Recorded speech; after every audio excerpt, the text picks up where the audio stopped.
Hi friends, പച്ചമാങ്ങ വെച്ച് നമുക്ക് അടിപൊളി സാധനം ഉണ്ടാക്കിയാലോ. മാംഗോ തേര അല്ലെങ്കിൽ മാംഗോ ലെതർ എന്നറിയുന്ന ഐറ്റമാണിത്. ഇതെങ്ങനെ ഉണ്ടാക്കുന്നത് നോക്കാം. അതിനുവേണ്ടി ഒരു പച്ചമാങ്ങ എടുത്ത് അതിൻ്റെ തൊലിയൊക്കെ നല്ല രീതിയിൽ നമുക്ക് കളഞ്ഞെടുക്കാം.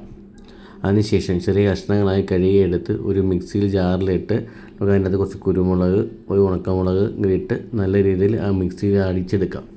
എന്നിട്ട് അരിപ്പ കൊണ്ട് അരിച്ച് മറ്റൊരു പാത്രത്തിലേക്ക് മാറ്റി വെക്കാം. അരിച്ചെടുത്ത മിക്സ് ഒരു പാനിലേക്ക് ഒഴിച്ചു കൊടുക്കുക. അതിനകത്തേക്ക് 2 ടേബിൾ സ്പൂൺ പഞ്ചസാരയും പൊടിച്ചു വെച്ച 1/2 ടീസ്പൂൺ കുരുമുളകും 1/2 ടീസ്പൂൺ ചില്ലി ഫ്ലെക്സും തുള്ളി ഉപ്പും ഒരു 1/2 ടീസ്പൂൺ ഗരം മസാലയും കൂടെ ഇട്ട് നല്ല രീതിയിൽ മിക്സ് ചെയ്യുക. മാങ്ങയിലുള്ള വെള്ളത്തിൻ്റെ അംശമെല്ലാം നല്ല രീതിയിൽ പോയി പാത്രത്തിൽ ഒട്ടിപ്പിടിക്കുന്ന രീതിയിലാകുന്നവരെ നമുക്ക് മിക്സ് ചെയ്തെടുക്കാം. അതിനകത്തേക്ക് 1 ടീസ്പൂൺ വിനാഗിരിയും കൂടെ ഒഴിക്കുക.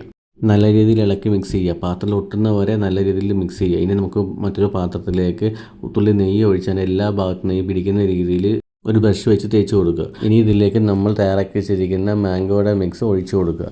ഒഴിച്ചതിന് ശേഷം പാത്രത്തിൽ മുഴുവനായിട്ട് പരത്തി കൊടുക്കുക.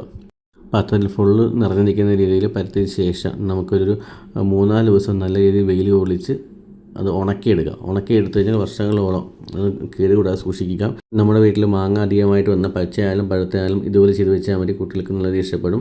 ഇപ്പം നമ്മൾ ഇതേപോലെ തന്നെ എല്ലാം കട്ട് ചെയ്തെടുത്ത് നല്ല ലെതറായിട്ടിരിക്കുകയാണ്. നമുക്കിത് ചുറ്റി എടുത്ത് സൂക്ഷിച്ച് വെക്കാം. അപ്പോൾ ഇത് ഉണ്ടാക്കി നോക്കുക, അഭിപ്രായം പറയുക. Thank you.